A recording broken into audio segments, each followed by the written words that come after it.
ፍጥረቱን የሚመግብ በቃል ኪዳኑ ምድር አጽንቶ የሚያኖር ቸር እውነተኛ አምላክ የምናመልከው ይሄን አምላክ እንደሆነ እንዳንዘነጋ። እግዚአብሔር ታጋሽ ነው። ምንም ኃጢአት ብንሰራ ምንም እግዚአብሔርን ብናሳዝነው እግዚአብሔር ይቅር ሊለን የታመነ አምላክ ነው። ከሰማየ ሰማያት ወርዶ የተወለደው በቀራንዮ መስቀል ላይ ተሰቅሎ ደሙን አፍስሶ ስጋውን ቆርሶ ያዳነን የዘላለም ድነት እንድናገኝ ነው። በስጋችን ብቻ አይደለም በነፍሳችን የዘላለም እረፍት እንድናገኝ ነው። እኛ ዛሬ ቤተክርስቲያን የምንመላለሰው እግዚአብሔርን የምናመሰግነው በስጋችን ስላገኘነው ጥሩ ነገር ነው። የእግዚአብሔር ዓላማ ግን መንፈሳዊ ነው። እቺ ሴት ያስጨንቃት የነበረው ነገር ውሃ ቀርታ መመለሷ ነበር።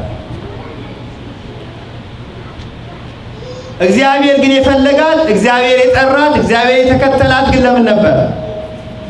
ለሰማያዊ ዓላማ በልቦና ያለውን ይህን ክፉ የመለያየት ሐሳብ አውጥታ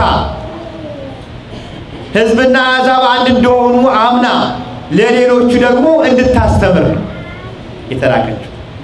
ስለዚህ ወደ እግዚአብሔር ቤት ስንመጣ የኛን ሐሳብ የኛን ፍቃድ የኛን ስጋዊ አመለካከት ሳይሆን እግዚአብሔር ምን ይላል እግዚአብሔር ከኔ ምን ይፈልጋል የሚለውን ነገር ማሰባችንን እርግጠኛ ልንሆን ይገባል።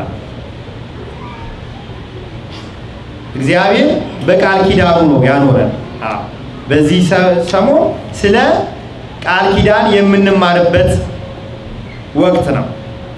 የኪዳነ ምሕረትን በዓል ስናከብር የምናስበው እግዚአብሔር የቃል ኪዳኖች ሁሉ ማሰሪያ የሆነውን ለአዳም የገባውን ለአብርሃም የገባውን ለዳዊት የገባውን ለኖህ የገባውን ቃል ኪዳን ያሰረበትን የመጨረሻውን የቃል ኪዳን ለእናታችን ለእመቤታችን ለቅድስት ድንግል ማርያም የተሰጠውን ቃል ኪዳን የምናስብበት ከሷ በመወለዱ ያ ሁሉ የተገባ ኪዳን መጨረሻው ምን እንደሆነ ያወቅንበት ትልቅ እግዚአብሔርን የምናመሰግንበት ወቅት ላይ ያለነው። በቃል ኪዳኑ የጠበቀን ከሚወዳቸው ጋር ቃል ኪዳኔን አደረጉ ብሎ የተናገረ አምላክ እኛ ሳንወደው እሱ ግን ለአባቶቻችን በገባላቸው ቃል ኪዳን መሰረት እንደጠበቀን የምናስብበት ወቅት ላይ ያለነው። ስለዚህ የእግዚአብሔርን ማንነት በሚገባ ልናውቅ ይገባል። ሌላው ቤተክርስቲያን የከሌ ወእከሌ የማትባል የአሕዛብ ቤት ናት። ወገኖቼ ቤተክርስቲያን የሁሉም ናት። ኢትዮጵያውያን ደጋግመን ልናስብ የሚገባል የቤተክርስቲያን አገልጋዮች ሁሉ በአንድነት ልናስብ የሚገባል ነገር ቤተክርስቲያን ለሁሉም እንድትደርስ ማድረግ አለብን። በእግዚአብሔር ፊት ሀገር፣ ጎሳ፣ ሰፈር የሚባል ነገር የለም። በእግዚአብሔር ዘንድ የምንታወቀው እኛ ቤተክርስቲያን በሰጠችን ስም ነው፣ በተሰጠን ልጅነት ነው የምንታወቀው። ስለዚህ ሁላችንም ከአንድ አባት ከእግዚአብሔር ከአንድ እናት ከቤተክርስቲያን የተወለድን የአንድ አባት የአንድ እናት ልጆች እንደሆነ ልናስብ ይገባል። የሚያሳዝነው ግን ይሄንን ሁሉ ካወቅን በኋላ ይሄንን ካመንን በኋላ አሁን ስንወጣ ደግሞ መንደራችንን ሰፈራችንን መፈለግ እንጀምራለን።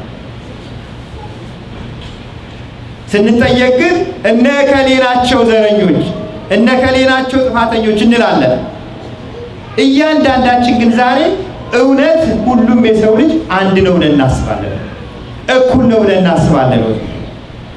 ለሁሉም የሰው ልጅ የሚገባው ክብር ሳይበልጥ ሳያንስ ለሁሉም እኩል ሊሰጠው ይገባል ብለን እናስባለን። ይሄን ማሰብ ስንችል ክርስቲያኖች የምንሆነው።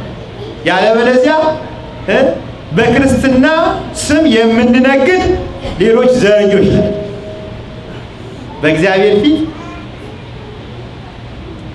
እግዚአብሔርን መሸንገል ማታለል አይቻልም ወገኖች። እግዚአብሔር እሳት ነው።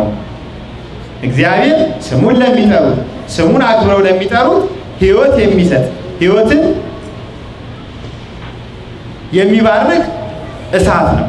ስሙን ለሚክዱ ለሚያታልሉ ለሚሸነግሉ ግን እግዚአብሔር ምንድነው ብሏል?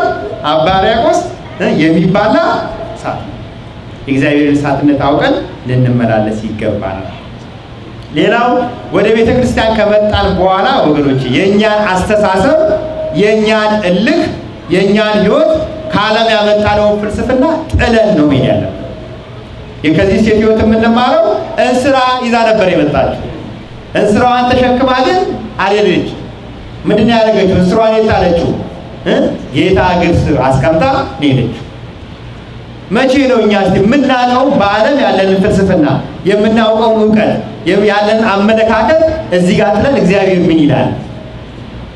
ለካ እግዚአብሔር እንደዚህ ነው የሚፈልገው። እኔ ማምነው ማውቀው የተማርኩት ያነበብኩት እንደዚህ ነው፣ ግን ለካ እግዚአብሔር እንዲህ እንደሆነ ነው የምፈልገው ብለን የምንመለሰው መቼ ነው? ይሄንን ማድረግ ስንችል ብቻ ነው ክርስቲያኖች የምንሆነው እንጂ የያዝነውን ማስተሳሰብ ይዘን ለእግዚአብሔርን ቃል ለምንፈልገው ነገር እየሸቀጥን የኖርን ክርስቲያኖች ልንባል አንችልም። ስለዚህ ይሄንን ልናስብበት ይገባል። እግዚአብሔር አምላካችን እንደዚች ለዚህ ሴት እንደተነገረው እግዚአብሔር መንፈስ መሆኑን አውቀን በእውነት እና በፍርሃት ለእግዚአብሔር ሰግደን እግዚአብሔርን አምልከን የመንግስቱ ወራሾች እንድንሆን የእግዚአብሔር ቸርነት የወላዲተ አምላክ አማላጅነት የቅዱሳን ሁሉ ተራዳኢነት አይለየን። ቃሉን ያስተማረን እግዚአብሔር አምላካችን ስሙ የተመሰገነ ይሁን።